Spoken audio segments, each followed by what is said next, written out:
Hey everyone, it's Stranger Grayson here. Welcome back to another horror movie review. Today we'll be taking a look at another Wrong Turn movie, and that is on the third entry in this franchise, Wrong Turn 3 Left 4 Dead. Now this is in a 5-movie pack that comes with Wrong Turns 1 through 5. I just dropped that. Sorry. This will be the one we are talking about today, Wrong Turn 3 Left 4 Dead. Yeah. So let's get into it. Wrong Turn 3. What is it about? Wrong Turn 3 follows a group of prisoners and a few cops. The cops are in the middle of a transfer out in the woods near West Virginia, like near the sawmill place from the second movie and everything. We get introduced to some main characters.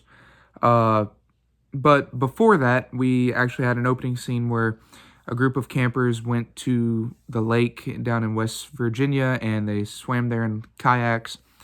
Once they get there, they camp out, but everybody gets killed except for one girl named Alex.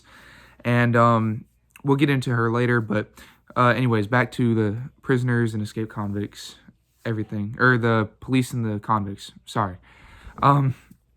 They're in the middle of a transfer. They take the route near the sawmill or the paper mill as like a quicker way to transfer.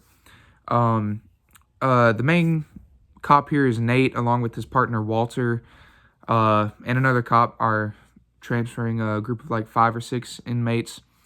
While they're on the way to the transfer, while they're transferring them though, they go through the paper mill. They get rammed off the road by Three Finger and Three Toe, who was the baby in the second movie. I got to be honest with you, Three Toe is kind of forgettable. He's not really in the movie that very long, probably about like 15 minutes tops, maybe. You'll understand why here in a second. But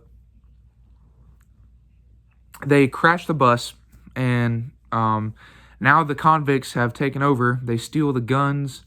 They take the 3 cops as hostage as well, 2 because Three Finger kills one of them.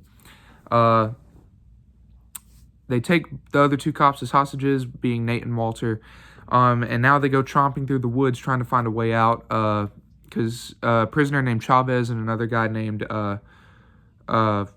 I think Floyd, I believe that's his name, Floyd. They had hatched an escape plan earlier, and now they're trying to meet up with some people, some of Chavez's people. You'd also get introduced to a guy named Brandon, who is a U.S. Marine that got sent to jail for a crime supposedly that he did not commit. So they're marching through the woods, but unbeknownst to them, known to them, there's a couple of cannibal hillbillies out in the woods trying to kill them. While they're on the way to try to find a way out, they run into Alex from the opening. She was able to escape Three Finger and hide. So she runs into them. Nate looks after her, but the convicts take her as hostage as well because they want to get those kayaks out of there. Unfortunately, when they get there, Nate decides to stab the kayaks, and it pisses Chavez off.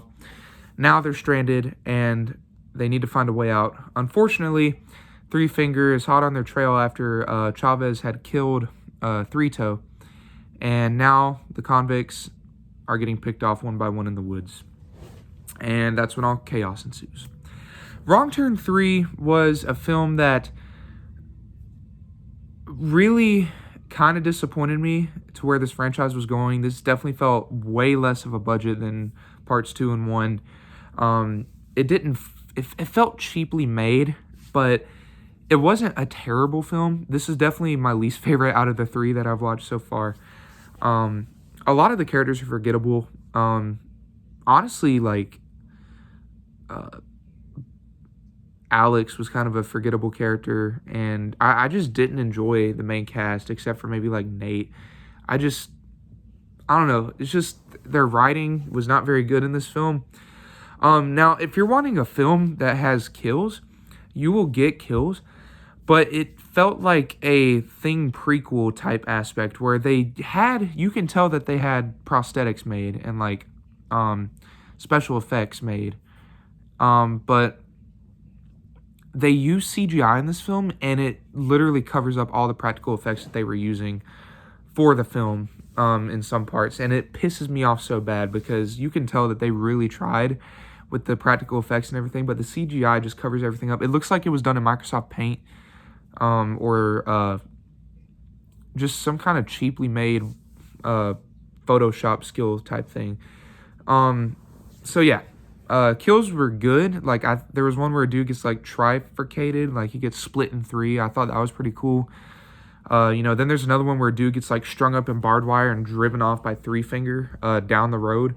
I thought those were cool kills, but just a lot of it got cut down with CGI and everything. It made it so much worse.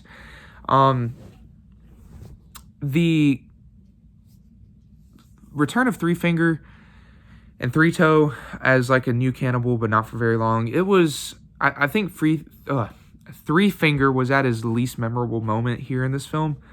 It just was not as memorable as parts 1 and 2. And even then, in part 2, you didn't really get to see Three Finger that long. Three Finger, honestly, did a better job in that film than in this one. However, the ending to this film explains why parts 4, 5, and 6 are prequels. And you will understand that once I talk about part 4 here soon.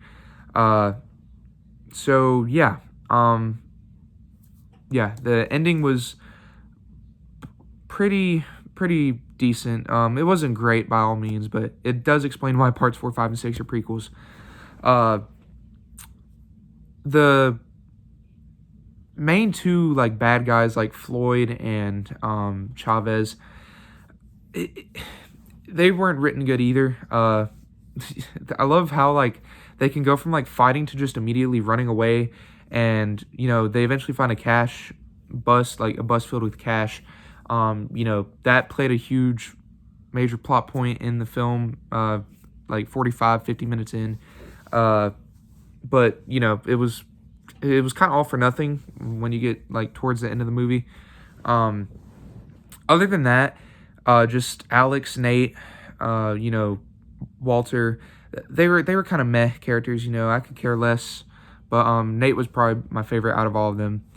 Overall, Wrong Turn 3 was just like really just boring at some parts. I literally had to take a pause and like go eat and just like wanted to watch YouTube before I came back. It was just, that's the first time in a while I've actually paused a movie because I got bored. But it wasn't terrible. I just got bored at some parts and I just wanted to pause it because I just didn't like how some stuff was handled. And there were some pretty laughable moments. This film was kind of like a so bad it's good type of thing. Part 2 had its cheesy moments, of course it did, but at least the writing was better than this film by a long shot. And I don't know, it just kind of dumbed down the movie for me a lot. But, it wasn't terrible. Like, I wouldn't groan to watch the movie again. It was some laughably bad parts in the film. So, overall, Wrong Turn 3, Left 4 Dead, not a huge fan, but I would watch it again if I was given the chance. But, it's not going to be one I'm dying to come back and watch. Overall, that has been my review on Wrong Turn 3, Left 4 Dead. It was alright. If I'd rate it on a scale of 1 to 10, I'd probably give it about a 7. Yeah, it wasn't terrible, but, it wasn't that great either. Definitely some better movies out there. So yeah, my rating would probably be about a 6.5 to like a 7. Wasn't terrible, but not one I'm dying to rewatch again. So anyway, what is everyone's thoughts on Wrong Turn 3, Left 4 Dead? Please let me know down in the comment section down below. Would really love to hear your thoughts on the film. Appreciate y'all watching these horror movie reviews. I do have some movies on the way. I've actually just gotten some in the mail, but I'm going to wait till later to do another horror movie haul or unboxing or whatever you guys want to call it. I think we're like a quarter of the way or halfway done with the Wrong Turn films already, so Hopefully you guys have been enjoying them, and I will see you guys in the next Wrong Turn movie reviews, or next horror movie review, whichever one I do. So God bless everyone, and have a great night. Bye, everyone.